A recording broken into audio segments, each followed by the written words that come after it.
करनाल में आयोजित प्रशिक्षण वर्ग के समापन कार्यक्रम में केंद्रीय मंत्री मनोहर लाल शामिल हुए। कार्यक्रम के दौरान उन्होंने कार्यकर्ताओं को सरकार की योजनाएं घर घर तक पहुंचाने का संदेश दिया। मनोहर लाल ने कहा कि जनता से सीधा संवाद और जनसंपर्क संगठन की सबसे बड़ी ताकत है। उन्होंने मौजूदा परिस्थितियों में ईंधन बचाने को देश हित का विषय बताया। केंद्रीय मंत्री ने कहा कि जहां संभव हो वहां वर्क फ्रॉम होम अपनाना चाहिए ताकि ईंधन की बचत हो सके। कहा कि भारत की जनसंख्या देश की सबसे बड़ी ताकत है और युवा शक्ति देश को आगे बढ़ा रही है। नीट परीक्षा विवाद पर उन्होंने कहा कि दोषियों को किसी भी हालत में बख्शा नहीं जाएगा। मनोहर लाल ने कहा कि विद्यार्थियों के भविष्य से खिलवाड़ करने वालों पर सख्त कार्रवाई की जाएगी।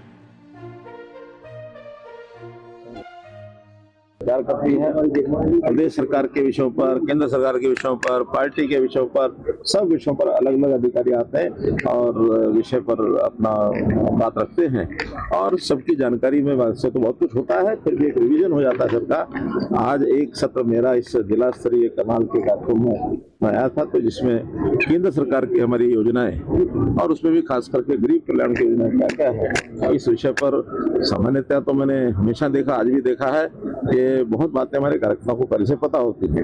सब लोग अपने क्षेत्र में भी, दूसरे प्रदेशों में या अपने प्रदेश के अंदर और स्थानों पर चुनाव के समय जब जाते हैं तो जनता को घर घर जाकर के इन विषयों पर बात रखते हैं ताकि जनता को वो चीजें बार बार याद आ सके।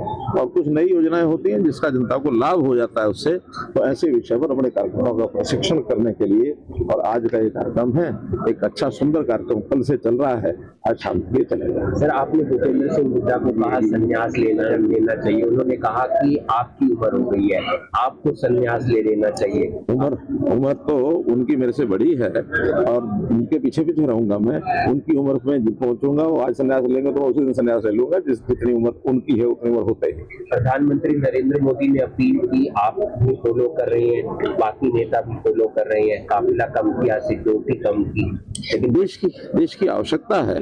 जिस प्रकार से ये जो पश्चिम एशिया का संकट चला है और यूएसए और ईरान के बीच में जिस प्रकार की तनातनी चली है, जिसमें अपने देश के ऊपर भी एक प्रभाव पड़ा है, खास करके जो ईंधन है और जो गैस है, पेट्रोलियम पदार्थ है, इनकी इंपोर्ट पर जो इस समय कठिनाई आई है तो उसमें से कीमतें बढ़ गई हैं और हमारा जो फॉरेन एक्सचेंज है वो बहुत बड़ी मात्रा में विदेशों में जाता है। तो प्रधानमंत्री जी ने आह्वान किया है, बड़ा स्वाभाविक है कि जब इस प्रकार की अपील की जाती है तो जनता उसके ऊपर खरी उतरती है। हमको ध्यान में होगा कि लाल बहादुर शास्त्री जी ने एक बार आह्वान किया था कि देश में जब संकट यानी अन्न का संकट आया था तो एक समय का भोजन छोड़ने वाले लाखों लोग हो गए थे।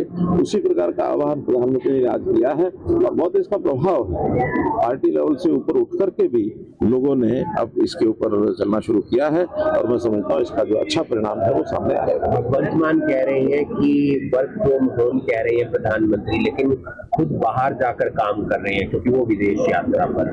देखिए, कोई काम अगर वर्क फ्रॉम होम से नहीं किया जा सकता उसके लिए जाना ही पड़ेगा। बहुत से समाज में भी ऐसे काम हैं जो ऑन साइट करने जरूरी हैं, तो ऑन साइट ही जाकर के करेंगे।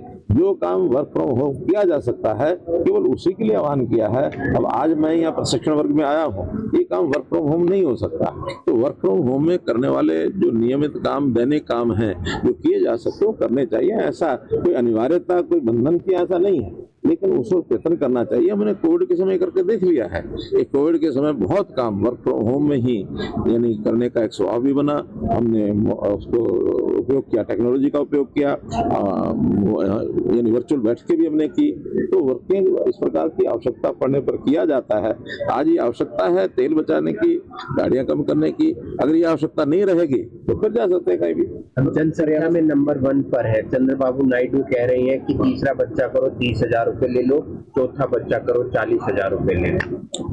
उनका अपना एक विचार हो सकता है, लेकिन हमें कोई दिक्कत नहीं। आज जनसंख्या 1 पर भी है, तो ये हमारी जनसंख्या ये हमारे लिए एक एसेट है, हमारे लिए कोई अभिशाप नहीं है। कभी कांग्रेस के समय में लोग कहा करते थे कि जनसंख्या अभिशाप है। हमारी जनसंख्या हमारे लिए एक एसेट है और इसका उपयोग अपने देश के निर्माण में भी और दुनिया के सहयोग सहायता में भी हम करेंगे। हमारा देश बल से जीत मिली है, कांग्रेस के द्वारा मुमकिन कर रही है, इसको किस तरह से देखते हैं? मैंने वो विषय इसी विषय पर कहा था हुड्डा जी के बारे में। सफाई कर्मचारियों को पक्का करने की बात करिए सर, हरियाणा सरकार ने सफाई कर्मचारियों को बात करने, बाकी हरियाणा सरकार के कोई प्रोग्राम को बताएं। ऐसे विषय आते हैं, घटनाएं हो जाती हैं, दुर्घटना में बदल जाते हैं, वो अच्छा नहीं हुआ है। वो पहले भी अच्छा नहीं हुआ और आगे भी मैं तो अपील करूंगा विद्यार्थियों से कि ऐसा कोई विषय आता है तो उसको बड़े साहस के साथ, बल के साथ उसका सामना करना चाहिए। और नीट परीक्षा अगर मान लो रद्द हुई है तो दोबारा से नीट परीक्षा तो बहुत होगी ही, लेकिन जिन लोगों ने जिन्होंने काम को अंजाम दिया है उनको बख्शा नहीं जाएगा। उसके लिए एक कमेटी बन गई है, विषय CBI को शायद चला गया होगा और उसके ऊपर